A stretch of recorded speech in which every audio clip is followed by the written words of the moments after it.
शरीयत मुस्तफा सल्लल्लाहु तआला अलैहि वसल्लम का हुक्म यह है, नसबंदी हराम है तो हराम, और ये ऐलान हो गया। इसका मतलब ये नहीं है कि ये बोलने के बाद पूरा डंका बज गया और सब खत्म हो गया।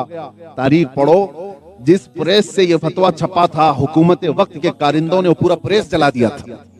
जितने लोग ये पोस्टर दीवारों पे लगा रहे थे, सबको पकड़ पकड़ करके अंदर किया था। और मुफ्ती आजम हिंद रहमतुल्लाह तआला अलैह जिस वक्त बरेली शरीफ में मौजूद, उस वक्त इंदिरा का कहर चल रहा था, डिक्टेटरशिप, इमरजेंसी नाफिज हो गई थी।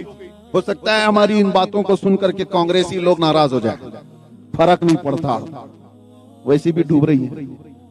आपको एक बात बताऊं, इमरजेंसी के दौर में कानून लाया गया था पॉपुलेशन कंट्रोल करने के लिए। कैसे कंट्रोल करेंगे?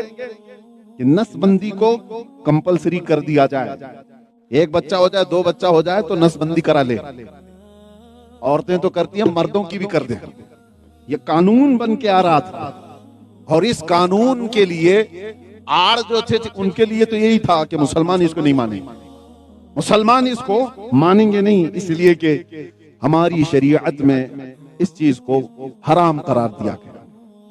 अल्लाह तबारक व तआला तुम्हें अगर औलाद दे रहा है तो कुरान में 3 जगह रब तआला ने फरमाया, तुम उनके रिज्क की फिक्र मत करो, नहनु नर्ज़ुकुकुम व इय्याहुम, हम तुम्हें भी रिज्क दे रहे हैं और उनको भी देने वाले। बच्चे का रिज्क अल्लाह ताला दे रहा है। तो नसबंदी का, हाँ, बचने के, कम बच्चे करने के तरीके मौजूद हैं, इस्लाम ने बताया, हदीस में मौजूद है। आप अपने आप को रोक सकते हो, लेकिन ये नहीं कि बंद कराना, उसके तरीके अलग है। बच्चे कम रखने की ऐसा नहीं है कि आपको ये आज जो फैलाया जा रहा है, इनके 14-14 बच्चे होते हैं, 4-4 बीवियां होती हैं। अरे वैसा हो गया होता तो फिर तुम कहां बैठे होते, कहां है? लेकिन बात यह है कि प्रोपेगेंडा फैलाया गया।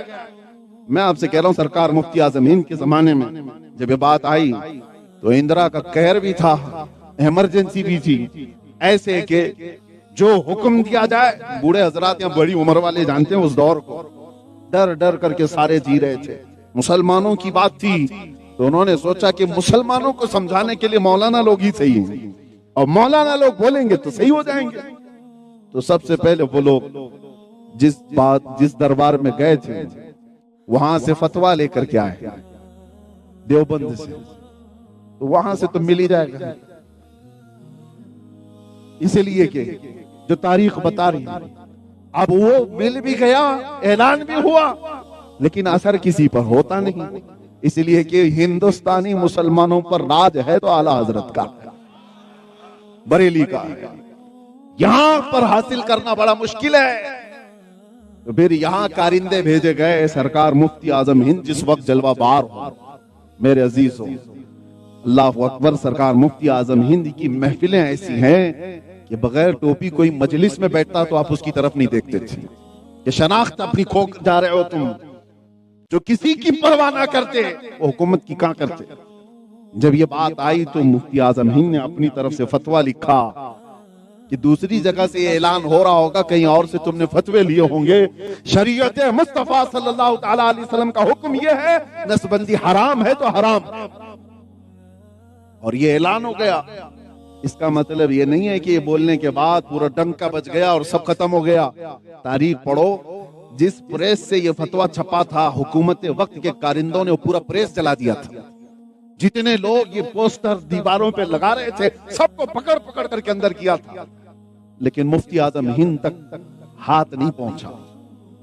लेकिन जितने लोगों ने शरीयत हक्का की इस बात को फैलाने की कोशिश की, सबको पकड़ करके मारा गया, दबाया गया। प्रेस को, अखबार को कहीं ये छापने की इजाजत नहीं थी। उस इमरजेंसी के दौर में सरकार मुफ्ती आजम हिंद से लोगों ने कहा, बड़ी मुसीबतें हुजूर, बड़ी मुसीबतें हैं, क्या क्या होगा। तो आपने सिर्फ इतना कहा था, फतवा नहीं बदलेगा, तख्त बदल जाएगा। और लोगों ने देखा तारीख में फिर जो डिक्टेटर यहां बने हुए थे, अचानक अल्लाह तबारक व तआला का कहर ऐसा आया कि तख्त ही उलट गया। आज तक शरीयत मुस्तफा सल्लल्लाहु तआला अलैहि वसल्लम का वो हुक्म है। लोग अगरचे कुछ भी फैला रहे हो, लेकिन हक के लिए जब कभी आवाज उठती है तो मुसीबतें आती हैं, घर पर आती हैं, बीवी बच्चे खतरे में आते हैं, घर बार खतरे में आता है। लोग ये समझ करके चले, अगर हुजूर से मोहब्बत है तो मेरे अजीजों खाली हमारी बीवी बच्चे नहीं हैं। लोग हमसे ये कहते हैं कि छोटे बच्चे हैं उनका भी ख्याल करो, घर कौन देखेगा, आपके चले जाने के बाद क्या होगा। मेरे अजीजों हम नहीं शादी किए हुए, हमारी बच्चे नहीं है, वो सहाबा के भी थे जो बद्र में रसूलुल्लाह के साथ जा रहे थे, जो ओहद में रसूलुल्लाह के साथ जा रहे थे। क्या उनकी औलाद नहीं थी, उनकी जायदादें नहीं थी, उनके रिश्तेदार नहीं थे, सब थे। एक जंग ऐसी है जिसमें 1 महीना तक सहाबा पेट पर पत्थर बांध करके लड़ते रहे। जंगे खंदक का मौका मैं बता रहा हूं। वापस वो जंग खत्म हुई, 5 किलोमीटर दूर है सिर्फ मदीने से, 5 किलोमीटर है। सहाबा वापस आ रहे थे रसूलुल्लाह के साथ, थके हारे, जख्मों में चूर। बीच रास्ते में जिब्राइल अमीन आए और अर्ज किया, या रसूल अल्लाह सल्लल्लाहु तआला अलैहि वसल्लम, अल्लाह का हुक्म है यहीं से आप बनु नुज़ैर की जंग पर जाएं। बनु नुज़ैर एक कबीला था जिसने बगावत की, धोखा दिया था मदीने वालों, और हुजूर पाक सल्लल्लाहु तआला अलैहि वसल्लम के मुकाबिल में कुफ्फार और मुशरिकीन की मदद करके मदीने को तबाह करने के मंसूबे बनाए थे। उनके खिलाफ जंग के लिए हुजूर को हुक्म हुआ, लेकिन ये 1 महीने से थके हुए, जख्मों से चूर, कहां से उनके खून बह रहा था। बीच रास्ते में खड़े सहाबा और जिब्राइल अमीन आए। रसूलुल्लाह सल्लल्लाहु अलैहि वसल्लम ने जिब्राइल से ये कहा, मैं अपने सहाबा से पूछ तो लूं कि ये बड़े थके हुए, महीना भर से खंदक भी खोदा है, जंग भी लड़ी है, ये अभी मदीने गए नहीं हैं, बीवी बच्चे घरों में हैं, रिश्तेदार घरों में हैं। जिब्राइल ने कहा, आप पूछ लें अपने सहाबा से। रसूल करीम सल्लल्लाहु तआला अलैहि वसल्लम ने सारे सहाबा को मुखातब करके कहा, ऐ मेरे सहाबा, जिब्राइल का हुक्म, जिब्राइल की तरफ से पैगाम आया, अल्लाह का हुक्म है कि यहीं से हम बनु नुज़ैर के मुकाबिल में जाएं। वो सहाबा जो थके हुए थे, उन्होंने हुजूर को सुना, उनके बीवी बच्चे थे, ये कह सकते हम मरहम पट्टी करके आ जाएंगे, बीवी बच्चों से बात करके आ जाएंगे, घर में राशन पानी पहुंचा करके आ जाएंगे, घर के हालात देख करके आएंगे। किसी एक सहाबी ने नहीं कहा हम घर जाकर मुलाकात करके आए, राशन पानी दे करके आए और मरहम पट्टी करके आए। जैसे ही हुजूर ने पूछा, क्या ख्याल है तुम्हारा है मेरे सहाबा, सारे सहाबा एक जुबान होकर कहते हैं, आका देर किस बात की, चले यहीं से चलते। ये सहाबा का ईमान था। लोग आज छुपने के लिए मसलहत के दरवाजे ढूंढते हैं। बहुत सारी बातें हैं मेरे अजीजों। सरकार सैयदना इमाम हुसैन का तज़किरा हर साल करने वाले लोग बुज़दिल कैसे हो सकते हैं? इमाम हुसैन को क्या ताना दोगे कि उन्होंने अपने बच्चों को ला करके मैदान में शहीद करवा दिया? वो दीन का मसला था, मेरे आका की शरीयत की बका थी, और हर जमाने में जरूरत पेश आती रहेगी। ज्यादा से ज्यादा क्या होगा, इस रूए जमीन पर मौत आ सकती है, उसके आगे कुछ नहीं है।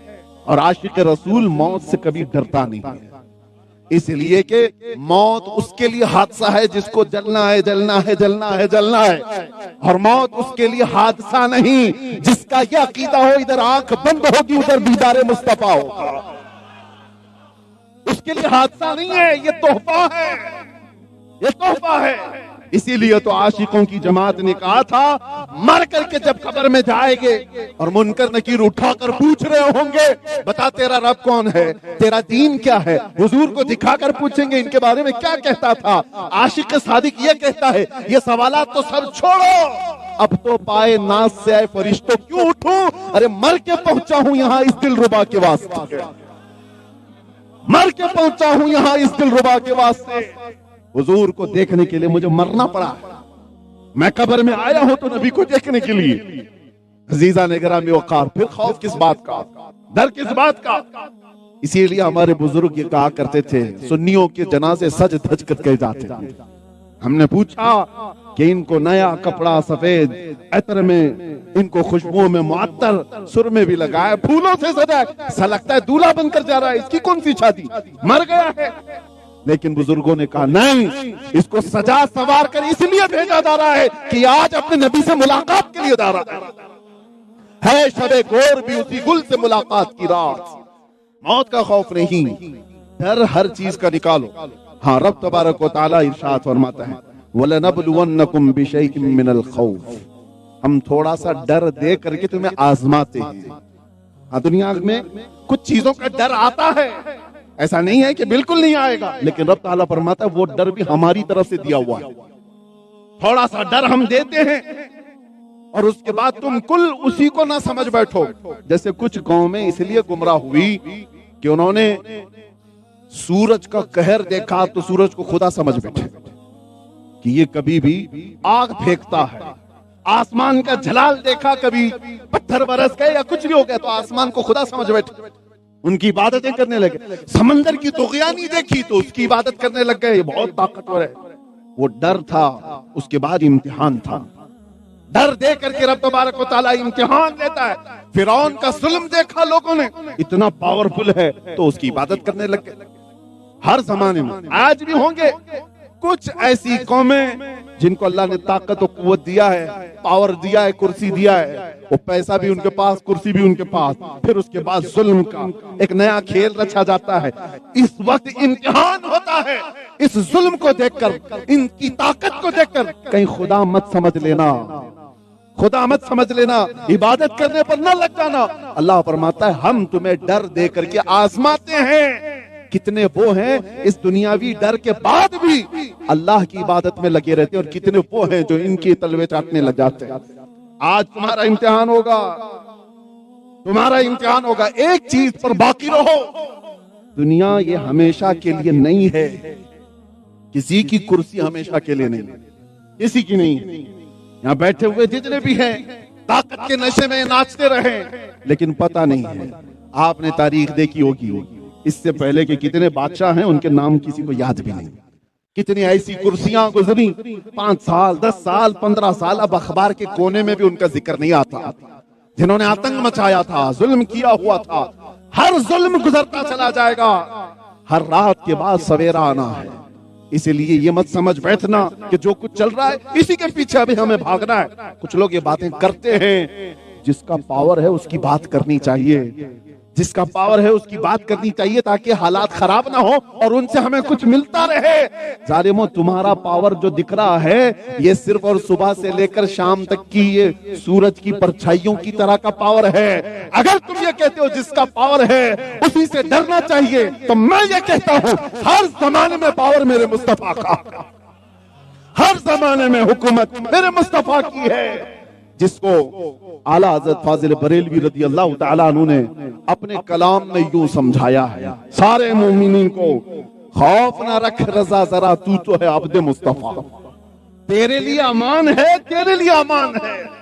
और फिर आला हज़रत ने ये भी कहा, जिसको अपनी निस्बत मुस्तफा पर यकीन हो वो डरता किस बात से, हम रसूलुल्लाह के, जन्नत रसूलुल्लाह। एक वाकया पढ़ रहा था, सईदना मूसा कलीमुल्लाह अलैहिस्सलातु तस्लीम, अल्लाह के जलीलुल कद्र पैगंबर है।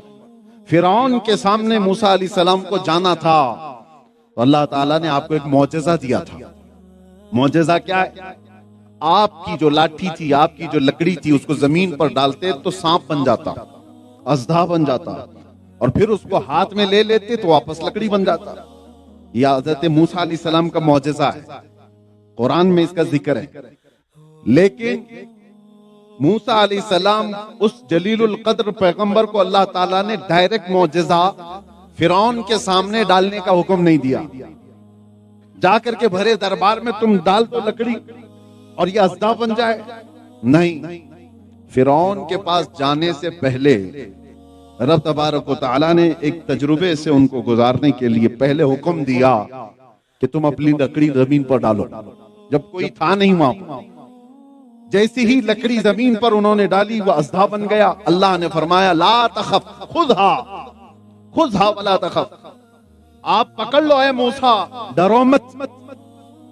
इसलिए कि पहली मर्तबा जब बंदा कोई नई चीज देखता है तो अचंभे में आ जाता है, शौक हो जाता है। यह हमारी और आपकी बात है।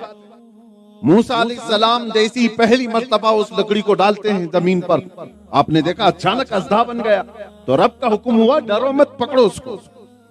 मूसा अलैहिस्सलाम ने पकड़ लिया तो फिर देखा लकड़ी बन गई। तो एक रिहर्सल था, नबी को जब किसी के सामने, जालिम के सामने जाने से पहले भी अल्लाह तबारक व तआला तरबियत दे रहा है, यानी उस रिहर्सल से गुजारा जा रहा है।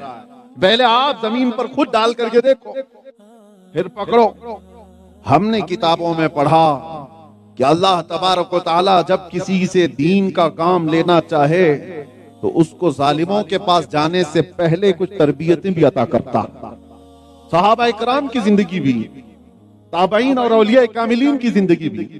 तो उलमाए रब्बानीन इस बात को समझे कि जिंदगी में अगर कोई मुसीबत आ जाए, मस्जिद के इमाम जैसे अभी मौलाना लोग यहाँ पर भी इमाम है, कोई ट्रस्टी निकाल दिया इनको। क्यों मौलाना, क्यों निकाल दिया? कहा जुम्मा में भयानक तकरीर कर दिया था, दूसरे दिन इन्होंने फायर कर दिया। कमेटी वालों ने निकाल दिया, मौलाना जाओ बोरिया बिस्तर लेकर। मौलाना छोटे बच्चों को लेकर के निकल पड़े। लेकिन इस वाक़े के बाद मौलाना को अब डरना नहीं चाहिए, उन्हें समझ जाना चाहिए मेरी किस बात से इन्होंने निकाला। अगर वो हक बात पर थे तो उस हक बात पर जमे रहे और डटे रहे। ये जो आई हुई मुसीबत है, तुम्हें अचानक निकाल दिया गया, अचानक तुम्हें बेघर होना पड़ा, अपने बच्चों को और अपनी बीवी को लेकर जाना पड़ा। इसके बाद अब इतनी मजबूती आ जानी चाहिए कि रब तबारक व तआला अब तुमसे दीन का बहुत बड़ा काम लेने वाला। छोटी मुसीबत तुमने देखी है, छोटी मुसीबत देखी है, हो सकता है रब तबारक व तआला अब ट्रस्टियों के सामने नहीं, बहुत बड़कों के सामने बोलने का तुम्हें हुक्म अता फरमाएगा। और इसीलिए मेरे आका सल्लल्लाहु तआला अलैहि वसल्लम ने इरशाद फरमाया, अफदलुल जिहादी कलिमतु हक़्क़िन इंद सुल्तानिल जाइर। सबसे अफजल जिहाद, जिहाद का नाम सुनकर के लोग घबरा जाते हैं, डर जाते हैं। मेरे अजीजों, ये मुकद्दस लफ्ज है, एक पवित्र लफ्ज है। दूसरों से डर डर करके तुम ये छुपाते रहोगे तो मेरे नबी की आधी सीरत तुम्हें छुपानी पड़ जाएगी। नबी पाक सल्लल्लाहु तआला अलैहि वसल्लम की जिंदगी पाक, क्या हुजूर ने जिहाद नहीं किया है? अगर लफ्ज जिहाद प्रोपेगेंडा की शक्ल इख्तियार कर चुका कुफार और मुशरिकीन की तरफ से, तो मैं उस पर भी अभी आता हूं। आपको छुपाने की जरूरत नहीं, उसकी अच्छाइयां और उसकी सच्चाइयां बता करके रहो। मेरे आका सल्लल्लाहु तआला अलैहि वसल्लम फरमाते, सबसे अफजल जिहाद हक बात कहना जालिम बादशाह के सामने, जालिम बादशाह के सामने हक बात कहना। अजीजा ने गिराम वकार, यह उलमाए रब्बानीन की सिफात में से है कि अगर वो ये मनसब छोड़ दें तो अल्लाह ताला बहुत नीच कौम को तुम्हारे ऊपर हाकिम बना देगा। जब ये मनसब कोई छोड़ दे, हक बयान करना। इसीलिए मैंने कुरान पाक की आयत ये तिलावत की, फला तख्शौहुम वख्शौनी। रब ताला फरमाता है उनसे मत डरो, मुझसे डरो। एक खौफ खुदा अपने सीने में बसा लो, अल्लाह हर खौफ तुम्हारे दिल से निकाल देगा, हर खौफ निकाल देगा। और तब ताला कुरान पाक में इरशाद फरमाता है, इन्नमा ज़ालिकुमुश शैतानु युखव्विफु औलियाअहु फला तखाफूहुम वखाफूनी इन कुंतुम मुमिनीन। अगर तुम ईमान वाले हो तो ये आयत सुनो। अल्लाह फरमाता है वो शैतान है जो अपने चेलों के जरिए से डर डालता है तुम्हारे दिलों में, खौफ डालता है दिलों के अंदर। कैसे डालता है? इसकी तफसीर में अल्लामा कुर्तुबी रहमतुल्लाह तआला अलैह फरमाते हैं, शैतान अपने चेलों को जमा करता है, जितने मुनाफिक हैं, जितने कुफ्फार हैं, इसके चेले हैं, और उनकी ताकत बढ़ा चढ़ा करके बोलने वाला एक जमात में आ जाता है। कोई तुम्हारे अंदर आएगा, मुनाफिक कौन है? दुश्मन तो आपको समझ में आ जाता है, ये देख करके। मुनाफिक नहीं समझ में आता, तुम्हारी जमात में बैठा होगा, हो सकता है दाढ़ी टोपी वाला होगा, लेकिन बिका हुआ होगा और उसका दिल कुफ्र में भरा हुआ होगा। इस्लाम की बुग़्ज़ और अदावत उसके दिल के अंदर होगी, लेकिन दिखता वो मुसलमान होगा। कुरान की तफसीर में फरमाया गया, ऐसा शख्स आएगा और तुम्हारे दिलों के अंदर डर डालेगा, खौफ डालेगा। अरे ऐसे मामलाते हैं, उनकी ताकत कितनी है पता है? उन्होंने कितनी ताकत जमा की है पता है? सहाबा इकराम रिदवानुल्लाह तआला अलैहिम अजमईन के जमाने में ये बात आई थी। एक शख्स आया था जमात में जो मक्का के कुफार और मुशरिकीन की ताकत बता बता करके सहाबा को डरा रहा था।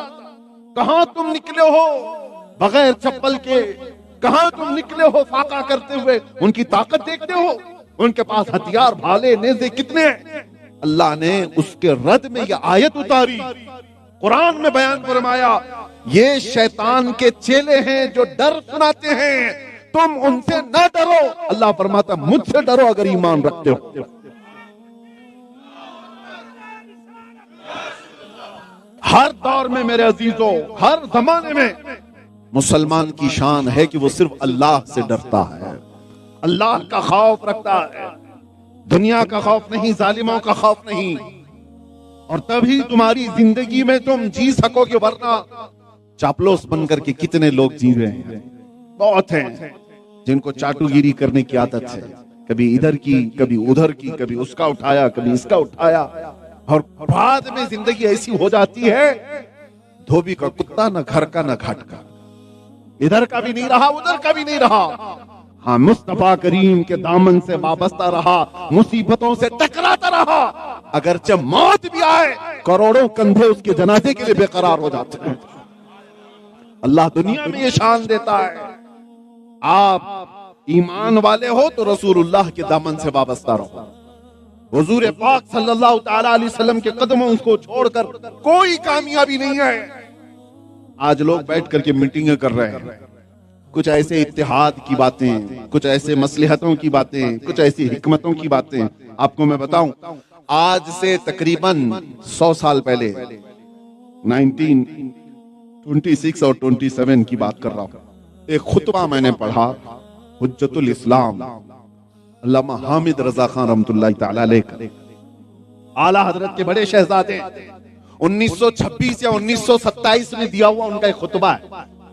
हैरत हुई पढ़ करके उस पूरे उस तकरीर में आपने जो बयान किया, ऐसे बयान कर रहे हैं वो कि हालात बता रहे हैं, मुसलमानों हालात इस तरह के हैं, लोग फलां जगह पर तुम्हारी गठम होकर के एक जत्थे के साथ होकर मार डालते हैं, तुम्हारी मॉब लिंचिंग होती है, फलां होते हैं, इतने सारे हालात, खुफिया प्लानिंग होती है, मारने की धमकियां होती हैं, इस्लाम को खत्म करने की बातें होती हैं, शान रिसालत में गुस्ताखियां होती हैं। ये सारा खुतबा 1926 का दिया हुआ मैं पढ़ रहा था तो ऐसा लग रहा है ये 2025 की बात चल रही है, आज की बात चल रही है।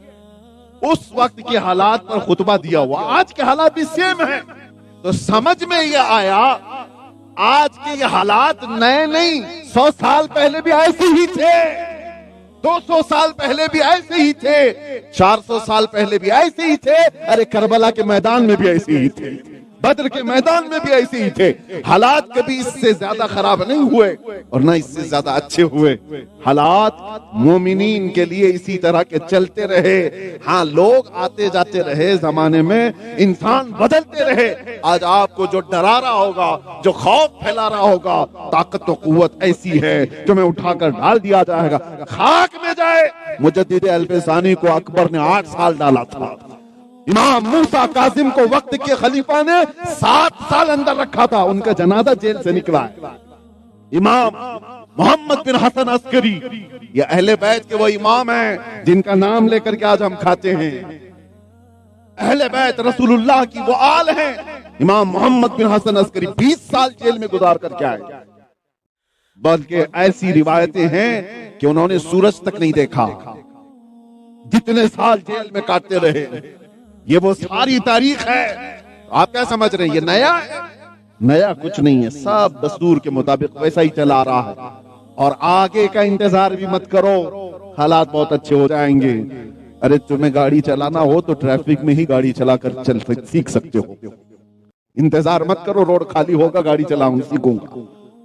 जिस तरह से हालात हैं उन्हीं हालात में ईमान के साथ जी करके जाना होगा, इस्लाम पर अमल करके जाना होगा।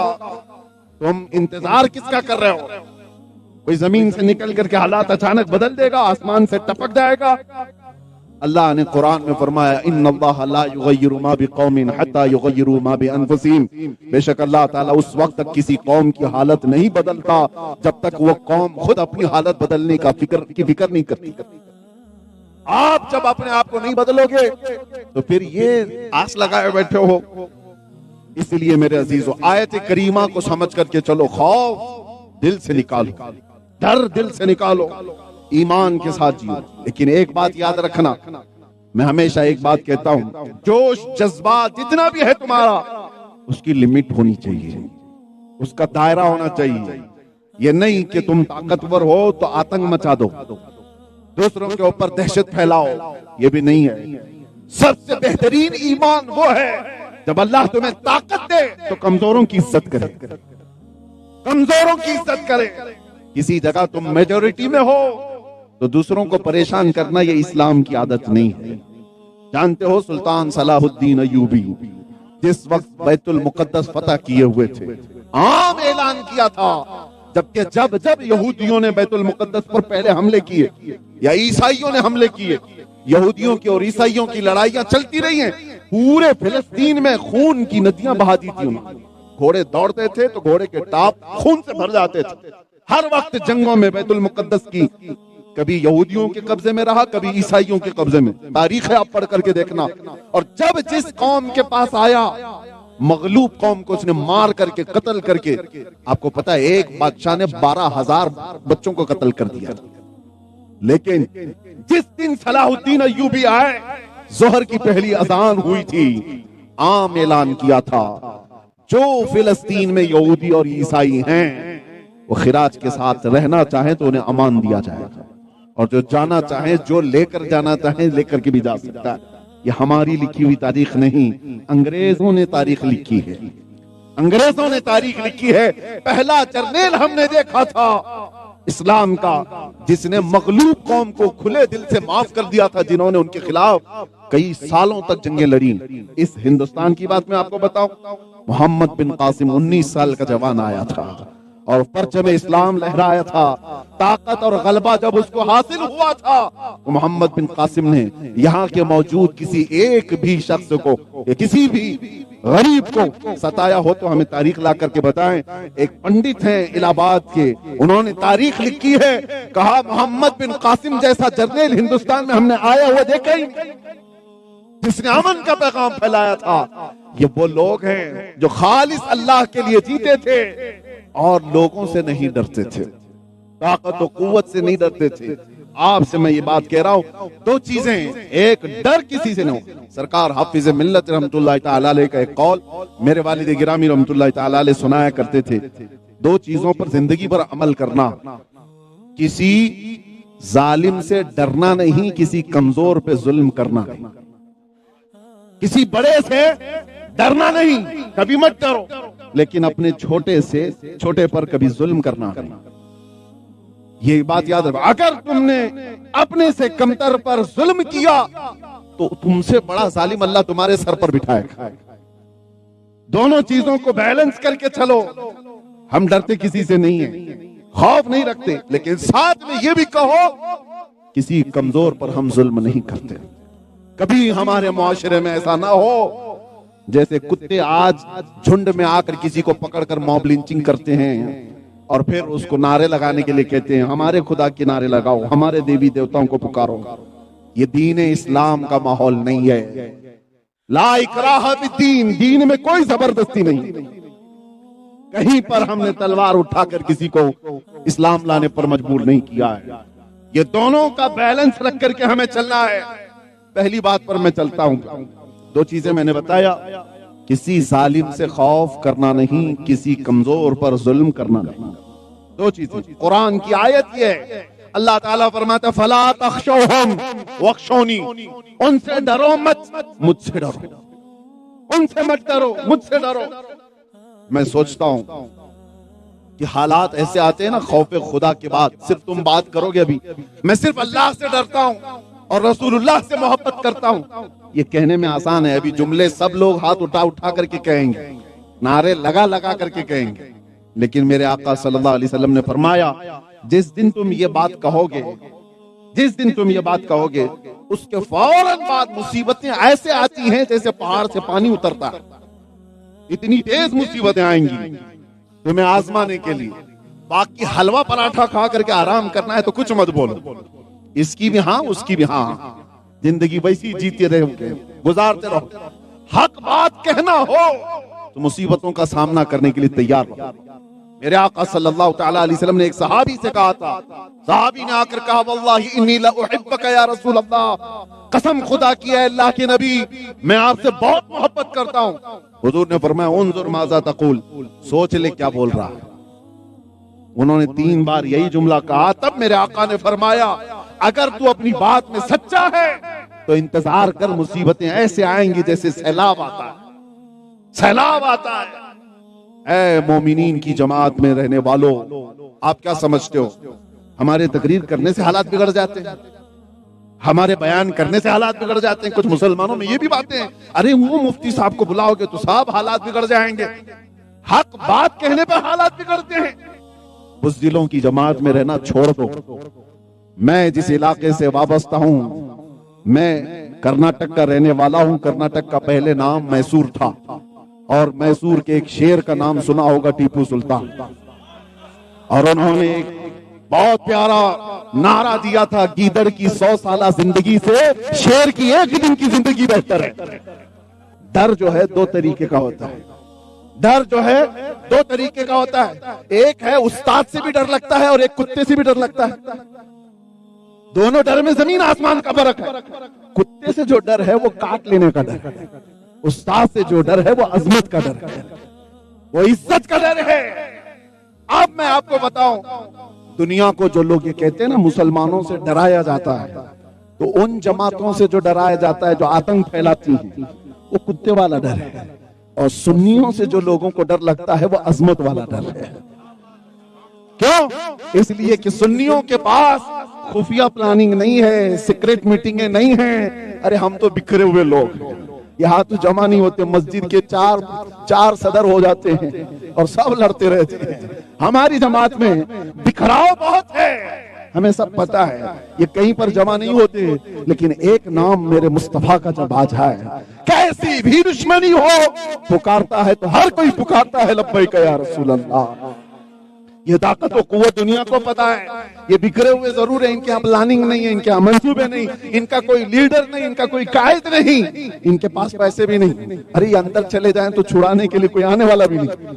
ये सब गरीबों की जमात है। लेकिन खौफ तुम्हारा जो दिलों में है वो अजमत वाला है, इसलिए कि उनको पता है बिखरे हुए जरूर हैं, लेकिन दिल में ऐसी मोहब्बत रखते हैं कि पुकारेंगे तो मदीने तक आवाज जा सकती है, पुकारेंगे तो मदीने तक आवाज जा सकती है।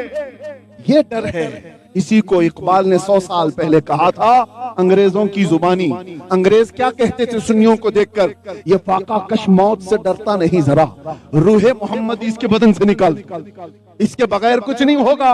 अंग्रेजों ने कहा था रूहे मोहम्मदी इसके बदन से निकालो। ये पावरफुल चीज है। मुस्तफा की मोहब्बत इनके साथ जो है वो बहुत मजबूत है, और जिसके पास इतनी मजबूत दौलत है वो दुनिया की किसी ताकत से कभी डरता नहीं, खौफ नहीं करता। इतनी बात अभी मौलाना कह रहे थे, मेरी फजीलत में बयान न करें, लेकिन मैं अपने तजुर्बात बताता हूँ। तजुर्बात मेरे अजीजों, जब कोई बंदा तनहा हो जाता है, 200-250 लोग उसको पकड़ करके चल रहे हो और अंधेरी कोठरी में ऐसे अंदर कर दिया जाए कि सुबह भी ना मालूम हो, दोपहर भी नहीं, शाम भी नहीं, अंदाजा ही नहीं कि सूरज निकला कि डूबा। ऐसे हालात में कौन होता है? हमें पता है। मैं यहां से चीखूंगा, पुकारूंगा तो मेरी माँ भी नहीं सुनेगी, मेरी बीवी भी नहीं, मेरे बेटे भी नहीं, मेरे भाई बहन भी नहीं सुनेंगे, अजीज तरीन लोग भी नहीं सुनेंगे। और अगर वो बाहर रो रहे होंगे उनकी आवाज भी मुझे नहीं सुनाई देगी। हमने अंधेरी कोठरियों में देखा एक जात है, एक जात है जिसके मुतालिक सुन्नियों का यह अकीदा है, हम यहां से पुकारे वो वहां से सुने। दूर और नजदीक के सुनने वाले वो कौन? काने लाले करामत पे लाखों सलाम, हम यहाँ से पुकारे वो वहां से सुने। मुस्तफा की समाअत में लाखों सलाम। फिर जब ये बात यकीन कर जाती थी तो सारा डर निकल जाता था। अब आओ 200 क्या तो 1000 कुत्ते भी आ जाए, डर किसी बात का नहीं। जब ये यकीन हो जाता है सारी दुनिया तुम्हारी तरफ, मदीने वाला मेरी तरफ।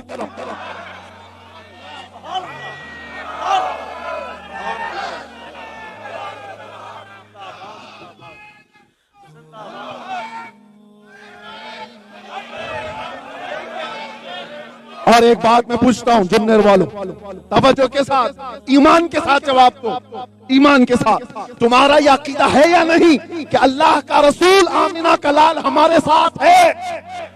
बेशक नबी पाक सल्लल्लाहु अलैहि वसल्लम हमारे साथ है, यह अकीदा है कि नहीं? बेशक।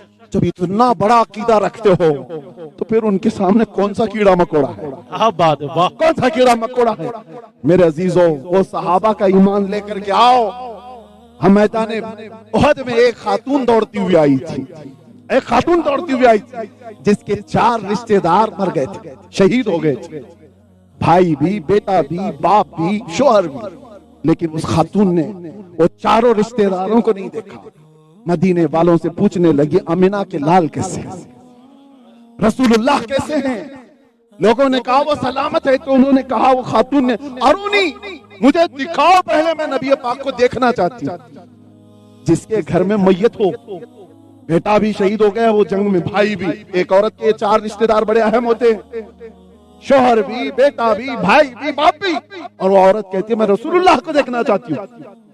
जब नबी पाक को दिखाया गया तो अपना आंचल फैला करके वो खातून कहती है, या रसूल अल्लाह कुल्लु मुसीबतिन बादक जुललुन, अल्लाह के नबी अगर आप हैं तो हर मुसीबत छोटी है, हर मुसीबत छोटी है, अगर आप सलामत हैं, अगर आमिना का लाल सलामत है तो मेरी कायनात सलामत है।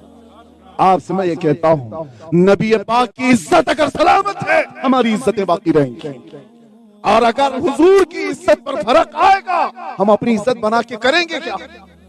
हम अपनी इज्जत बना के क्या करें? हमें लोग सलाम मारे, हमारे लिए लोग खड़े हो जाए, हमारे लोग हाथ चूमे, हमें गुल पोशियां करें, हमें चादर पोशियां करें। अरे नबी पाक की इज्जत के बाद तुम्हारी हैसियत क्या है?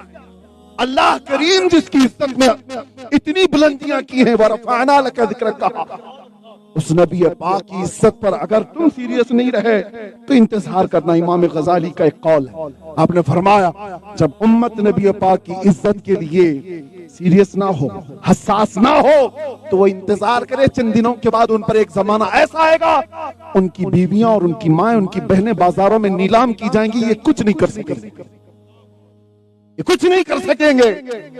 उम्मत पर वो वक्त आ जाएगा। मैं बहुत साल पहले इस जुमले को पढ़ा था और कहा भी था, आप देखना माओ, बहनों, बेटियों, सबकी इज्जतों पर हर्फ आ जाएगा, इसलिए कि उस कौम को क्या जीने का हक है जो अपने नबी की इज्जत के लिए सीरियस नहीं, जो अपने नबी पाक सल्लल्लाहु अलैहि वसल्लम की हुर्मत के लिए पहले अपने घर बार की इज्जत देख रही हो।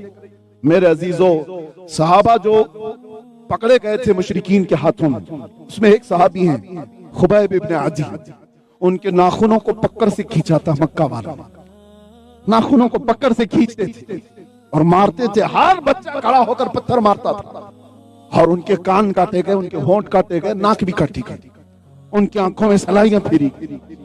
इतना सब बर्दाश्त करने के बाद दुनिया तो ये कहती है कितनी जिल्लत की बात है, इसको कैसे जलील किया जा रहा है, लेकिन उस सहाबी ने कभी ये नहीं महसूस किया, दिल में ख्याल भी नहीं आया कि मेरी कोई जिल्लत हो रही है, उसी हालत में रहे।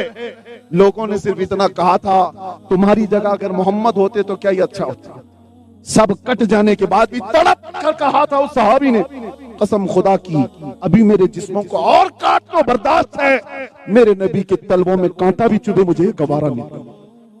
ये ईमान था उनका, ये ईमान था। वो नबी पाक की इज्जत के लिए फिक्रमंद थे, इसलिए रब ताला ने उनको आसमाने हिदायत का तारा बना दिया। वो सहाबा थे, एक सहाबी हैं ओहद के मैदान में जिनका पेट फट गया, अंतड़ियां बाहर आई है, 12 नेज़े उन पर लगे हुए हैं, अभी सांस निकली नहीं थी। 2 सहाबा आए उनकी खैरियत पूछने के लिए, मैदान में गिरे हुए, और 2 सहाबा ने आकर के कहा रसूलुल्लाह तुम्हें याद कर रहे हैं। इतना कहना था वो रो पड़े, कहनियों से आगे बढ़ने की कोशिश कर रहे थे, पेट फटा हुआ है। उस सहाबी ने कहा शायद मेरे पास ज्यादा वक्त नहीं है, आने वालों रसूलुल्लाह तक मेरा सलाम पहुंचा दो, हुजूर तक मेरा सलाम पहुंचा दो, और फिर तुम आए हो मुझे देखने के लिए। मैं एक बात कहता हूं, मैं तो जा रहा हूं दुनिया से, तुम्हारे जीते जी अगर रसूलुल्लाह तक किसी का हाथ पहुंच गया तो याद रखना कयामत के दिन तुम्हारा उज्र कबूल नहीं किया जाएगा। जो आदमी कट चुका है, फट चुका है, उसे फिक्र है तो इज्जत रसूल की फिक्र है। जाने से 2 मिनट पहले बंदा ये तो कहता आने वालों घर में ये बचा हुआ है, बीवी को दे देना, बेटों को दे देना, घर संभाल लेना, रिश्तेदारों को आखिरी सलाम, कुछ नहीं कहा उस सहाबी ने। आने वाले सहाबा से कहा याद रखना तुम्हारे जीते जी अगर नबी पाक तक किसी का हाथ पहुंच गया तो कयामत के दिन तुम्हारा उज्र कबूल नहीं किया जाएगा। फिक्र है तो इज्जत मुस्तफा। इसलिए उन सहाबा को रब तबारक व तआला ने आसमान का तारा बना दिया। जो नबी पाक की इज्जत के लिए हसास होता है, अल्लाह उसकी इज्जत को बुलंद करता है। आज जुन्ने आने के लिए हमें कितने पापड़ बेल पड़ने पड़ते हैं, पता नहीं कितनी दूर का इलाका पहाड़ों में बसा हुआ, लेकिन यहाँ आओ देखो। अरे तुम्हारा क्या ताल्लुक है बरेली से, क्या ताल्लुक है? कितने तो ऐसे होंगे जो बरेली कभी गए नहीं होंगे, देखे नहीं होंगे, लेकिन इस मजमे में भी अगर पुकारो इश्क मोहब्बत, इश्क मोहब्बत, ये नगमा तुम्हारी जुबान पर आया कहां से? पहाड़ों में बसी हुई कौम, जंगलों में बसी हुई कौम, दरियाओं के किनारे बसी हुई कौम, हर एक की जुबान पर मेरे रब ने इमाम अहमद रजा का नगमा पहुंचाया है। तो सिर्फ इसलिए कि वो आला हज़रत अपने बाप दादे के कसीदे नहीं पढ़ते थे, जिंदगी भर रसूलुल्लाह की इज्जत के मुहाफिज रहते हैं, जो नबी पाक की इज्जत की पहरेदारी करता है, मौला उसको कहां कहां तक पहुंचाता है तुम्हें अंदाजा भी नहीं, कहां कहां तक पहुंचाता है अंदाजा भी नहीं। बात रसूलुल्लाह की इज्जत की हो और खौफ किसी से ना हो, अल्लाह ताला उसके कलाम को भी जिंदा रखता है, उसके नाम को भी जिंदा रखता है।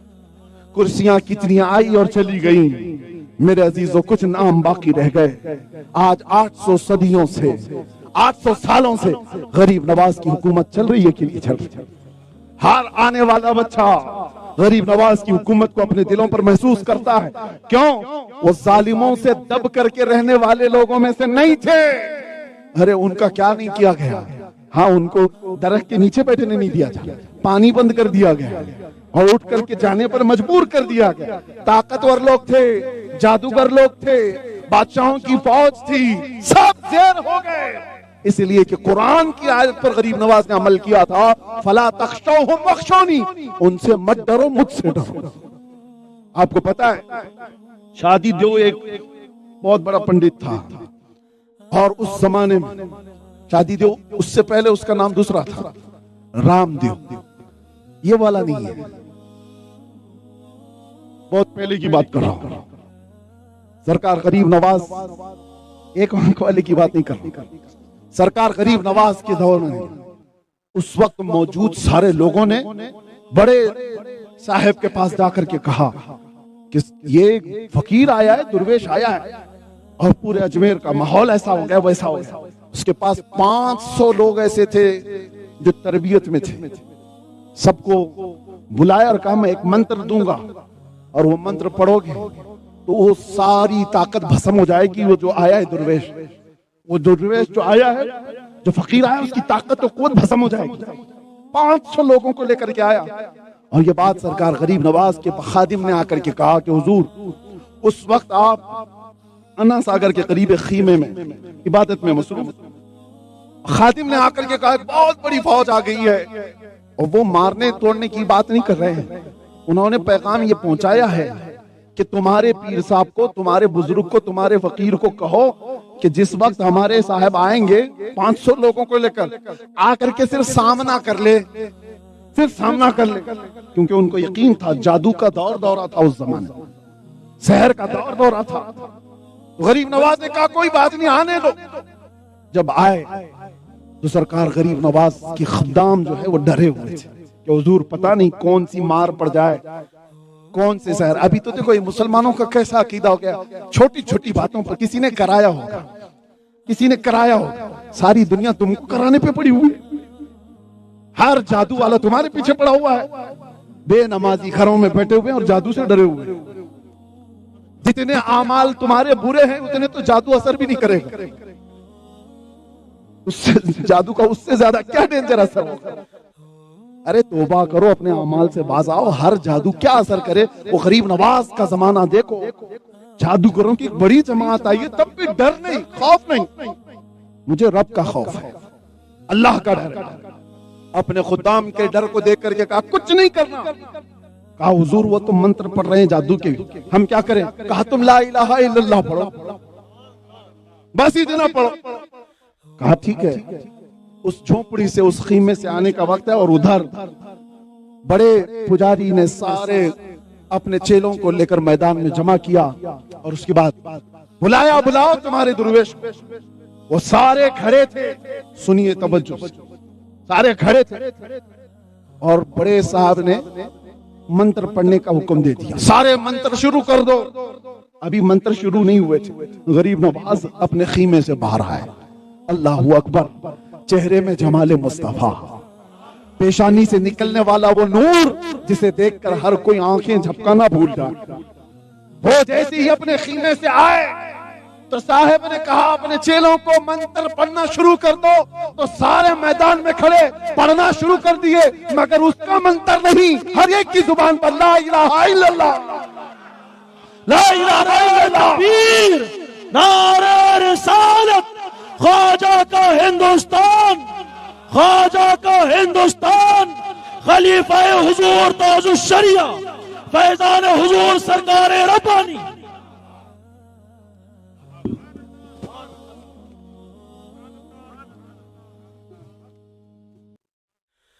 इसी को इकबाल ने क्या कहा सुनते हो? बस मैं गुफ्तगू खत्म करता हूं। इकबाल यूं कहता है कि कुफ्र दम तोड़ देगा टूटी हुई शमशीर के साथ, कुफ्र दम तोड़ देगा टूटी हुई शमशीर के साथ, घर तो निकल आ जाए एक बार नारे तकबीर के साथ। ये कब होगा? ये कब होगा? जब तुम्हारे अंदर खौफ खुदा हो, सिर्फ अल्लाह से डरते हो, ताकतों से नहीं, कुव्वतों से नहीं। अरे ऐसा वक्त ना आ गया हो तुम्हारे ऊपर। लोग ये कहते हैं, एक रिक्शे वाले आए थे हमारे पास, कुछ साल हो गए, कहा हज़रत हालात बहुत खराब है, ऐसे हालात में भी दाढ़ी रखना जरूरी है? ऐसे हालात में भी? मैंने कहा मुंडा लो और लिख करके दे दो कि 100 साल जिंदा रहोगे, निकाल लेने के बाद 100 साल जिंदा रहोगे। कहा उसका तो हजरत भरोसा नहीं, ये तो मैं नहीं कह सकता। कहा जब तुझे पता है अब आएगी या तब आएगी तो सुन्नत मुस्तफा के साथ जाएगा, इसमें क्या शर्म की बात? हुजूर की मोहब्बत और हुजूर की सुन्नतों के साथ जाए। लोग ये जो कह रहे हैं कैसे हालात हो गए, ऐसे बदल जाना चाहिए, ऐसे बदल जाना चाहिए। कुछ लोग बदलते बदलते कहां तक बदलो, कहां तक बदलो? सेक्युलर लगने के लिए दाढ़ी निकाल लिया, सेक्युलर लगने के लिए टोपी छुपा लिया। हरे दुनिया तुम्हें इतना सेक्युलर बनाएगी कि कपड़े भी उतारने पड़ जाए। कहां तक छुपाओगे? सब छुपा लोगे। ये वो दुनिया है जो हमारे नौजवानों को कानों में बालियां पहनाती, हाथों में चूड़ियां, और अब तो चोटियां भी आ गई। हाँ, कपड़े इनके देखो, हर तरफ से खिड़कियां। ये क्या मिजाज है? जानवरों की जिंदगी, मुस्तफा के गुलामों की जिंदगी नहीं है। नबी पाक के चाहने वालों की जिंदगी ये नहीं है। हुजूर के गुलामों की जिंदगी ऐसी थी कि वो किसी गली से गुजरते थे तो लोग उसकी खुशबू पहचान कर मदीने की तारीफ करते थे। वो जिंदगी हो। लोगों को आज चोटी रखने पर शर्म नहीं आती तो तुम्हें दाढ़ी रखने में क्यों शर्म है? हुजूर पाक सल्लल्लाहु ताला अलैहि वसल्लम की मोहब्बत में, और ये बात इसलिए खुल करके कहता हूं, नबी से मोहब्बत करना कोई जुर्म है? हुजूर से इश्क करना कोई जुर्म है? इसीलिए तो बुलंद आवाज से मैंने कहा था आई लव सय्यदुना मोहम्मद। जुर्म नहीं है ये, कानून के दायरे में रह करके बात कर रहे हैं। लेकिन आपके अमाल पर मुझे बड़ा अफसोस होता है। किसी और की क्या जरूरत है तुम्हें गुमराह करने की? एक बड़े ऑफिसर है हमारे मिलने वाले, लेकिन नाम के जाहिर इजहार के बाद बगैर मैं आपसे कहता हूं, उन्होंने कहा मुफ्ती साहब आप इतने जज्बाती क्यों हैं अपनी कौम को लेकर के? क्यों इतने जज्बाती हैं? मैंने कहा इनके हालात देख करके डर लगता है, इसलिए बोलते हैं डर लगता है। उन्होंने कहा एक बात मैं अपने तजुर्बे से बताऊं, आपकी पूरी कम्युनिटी को कोई कुछ नहीं कर सकता, सिर्फ अगर ये टूटेगी तो आपके अपने लोगों से ही टूट सकती, बाकी कोई इनको कुछ नहीं कर सकता। बहुत अच्छी बात मेरे सामने कही। दुनिया वाले जितनी बातें कहें हम जानते हैं इनको कोई कुछ नहीं कर सकता।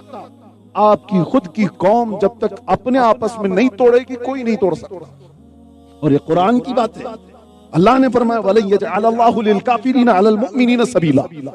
अल्लाह हर किस ताकत नहीं देगा हमें ईमान वालों पर किसी को। लेकिन आपके हालात ऐसे हैं एक दूसरे को तोड़ रहे। कैसे? ये जो छोटे बच्चे हैं ये जानते हैं ये बाइक राइडिंग कहां से सीखते हैं? ये जो हुल्लड़ मचाना मोहल्लों में कहां से सीखते हैं? नौजवानों से। तुमने उनके अंदर अखलाक को तोड़ा है। नौजवान आज जिन अखलाक के पीछे भाग रहे हैं ये अपने आने वाली नस्ल में ये ट्रांसफर करते जा रहे हैं, तुम्हें अंदाजा भी नहीं। तुम अपने कपड़े फाड़ करके पहन रहे हो और उसके बाद कहते हैं मेरी लाइफ है मुझे एंजॉय करने दो। तुम्हें पता नहीं तुम्हारे पीछे एक नस्ल तुम्हें देख रही है। कितने बच्चे तुम्हें देखकर आइडियल समझते हैं। और उसके बाद वही हरकत वो भी करना चाहते हैं। तुमने अखलाक को तोड़ दिया मेरे मुस्तफा करीम सल्लल्लाहु अलैहि वसल्लम के अखलाक। हाँ, एक नौजवान वो होता है मेरे अजीजों, मैंने कुछ बच्चों को भी देखा है, मैं बहुत उनकी इज्जत करता हूँ। कुछ बच्चे वो हैं जो हमें देखते भी रहे, उनके माँ बाप उन्हें दिखाते भी। एक बच्चा मौलाना साहब लेकर के आए, छोटा सा है, 4 साल का है, और उससे पूछा कि बेटा बताओ क्या करना चाहते हो? वो मेरा नाम लेकर कहता है मैं सलमान अजहरी बनना चाहता हूं। मैं अपनी तारीफ में नहीं कह रहा, अल्लाह ताला मुझसे 1000 दर्जे बेहतर बनाए, 1000 दर्जे बेहतर बनाए। लेकिन मेरे अजीजों, ये चीजें ट्रांसफर होती हैं, अखलाक बदले जाते हैं आने वाली नस्लों में। आज हम जिस तरह से बोलते हैं, मैं भी ये ऐलान करके जाता हूं। लोगों ने पूछा भी था कि क्या होगा इसका, इतना बोलकर अंदर चले गए, फिर जाओगे, फिर जाओगे, फिर मारे जाओगे, कुछ भी होता रहेगा। लेकिन मैं उनसे कहता हूं, याद रखना, एक जमाना आएगा जब हमारी नस्लें आएंगी, उन नस्लों को ये सब बातें याद रहेंगी, कौन क्या कह रहा था। इस जमाने में उन नस्लों को ये बात तो याद रहेगी कि कुछ कुत्ते नबी पाक की शान में भौंकते थे। उस वक्त वो इतना तो सीना चौड़ा करके कह सकते हैं, हमारे बाप दादे रोटियां नहीं सेक रहे थे, उन कुत्तों की दुम पर पांव रख के खड़े हुए थे। उनका फख्र होगा, उनका ईमान ताजा रहेगा। बाकी हमारे साथ जो होना है वो होगा, लेकिन कौम के अंदर बुज़दिली तो नहीं आएगी, बच्चों के अंदर बुज़दिली तो नहीं आएगी। उलमाए रब्बानी से फिर मैं आखिरी में यही कहूंगा, कुरान की आयत पर आ जाओ, फला तख्शौहुम वख्शौनी, उनसे मत डरो। अल्लाह फरमाता मुझसे डरो। अल्लाह फरमाता आगे, वली उतिम्म निअमती अलैकुम, और मैं अपनी पूरी नेमतें दे दूंगा, पूरी नेमतें दे दूंगा। सिर्फ अल्लाह से डरो, सिर्फ अल्लाह से खौफ करो। अल्लाह फरमाता पूरी नेमतें दे दूंगा। वलअल्लकुम तहतदून, और अल्लाह से खौफ करते रहोगे तो करीब है कि तुम ही हिदायत पर रहोगे, तुम ही हिदायत पर रहोगे। आप जब पैदा हुए थे, आपके कानों में किसी इमाम साहब ने कुछ कहा था? कुछ कहा था? मुसलमान बच्चा जब पैदा होता है तो कान में क्या पढ़ा जाता है? अल्लाहु अकबर, अल्लाहु अकबर। ये अजान की आवाज आई थी कि नहीं? सब बच्चों को ये कहा जाता है। क्यों कहा जाता है? आते साथ ही तुम्हें बता दिया जाए अल्लाह सबसे बड़ा है। दुनिया में आ रहे हो, किसी और को बड़ा मत समझना। कौन सबसे बड़ा है? अल्लाहु अकबर। और उसके बाद जब होश संभाला तो हर जगह ये आवाज आने लगी। मस्जिद में गया, अल्लाहु अकबर। झुकाने के लिए भी यही लफ्ज, उठाने के लिए भी यही लफ्ज। उसी के नाम पर झुको, उसी के नाम पर उठो, कोई दूसरा लफ्ज नहीं। अल्लाहु अकबर। अरे जब मर गया, जनाजा तैयार, इमाम आकर खड़ा हुआ, रकअत बांधते हुए क्या कहा? अल्लाहु अकबर। आया था अल्लाहु अकबर कहते, जा भी रहा है अल्लाहु अकबर कहते। ये मोमिन की जिंदगी है, बताई जाती है। मोमिन वो है जो दुनिया में आता है तो अल्लाह को बड़ा मानता है, जाता भी है तो अल्लाह को बड़ा मानता है। बाकी कोई नहीं। कोई थोड़ी देर का बड़ा होगा, बाद में सड़ा होगा, थोड़ी देर का बड़ा होगा, बाद में सड़ा होगा।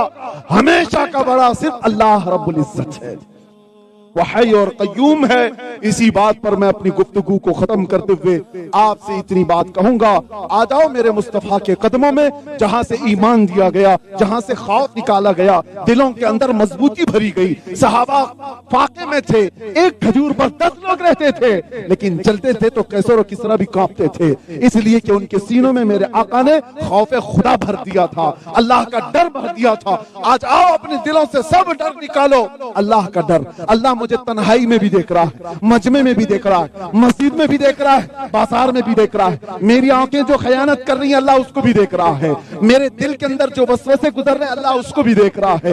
याद रखना नौजवानों, आज फितनों का दौर है। तुम्हारे हाथों में अगर नंगी तस्वीरें आ रही हैं मोबाइल पर, तो इस बात का याद रखना, बाप देख रहा है, भाई देख रहा है या नहीं देख रहा पता नहीं, अल्लाह देख रहा है। अल्लाह का खौफ रखो, वो तुम्हें पर्दों के पीछे भी देख रहा है। तुम्हारे दिल में गुजरने वाले हालात हालात से भी वाकिफ है। इसलिए अल्लाह का खौफ जब होगा किसी बुराई से रोकने की हमें जरूरत भी नहीं पेश आएगी। लोग कहते हैं मौलाना यहाँ नशा ज्यादा हो गया, इस पे बोलो। मौलाना यहाँ इल्म कम हो गया, इस पे बोलो। मौलाना यहाँ जुआ ज्यादा खेल रहे हैं, उस पे बोलो। मौलाना यहाँ चोरी ज्यादा कर रहे हैं, उस पे बोलो। लड़कियां आवारा हो गई, उस पे बोलो। बेपर्दा हो गई, उस पे बोलो। अरे किस किस पे बोलो? एक बात याद रखो, खौफ खुदा दिल में आए, मोहब्बत मुस्तफा बस जाए, हर बुराई का खात्मा उसी दिन हो जाए। हर बुराई का खात्मा उसी दिन हो जाए। फिर किसी तकरीर की क्या जरूरत, फिर किसी दवा की क्या जरूरत। जो बंदा अल्लाह से डरता है वो कदम रखते ही आंख उठेगी किसी औरत की तरफ तो उसे ये याद आएगा कि अल्लाह मुझे देख रहा है। कल क़यामत के दिन इसका सवाल होगा।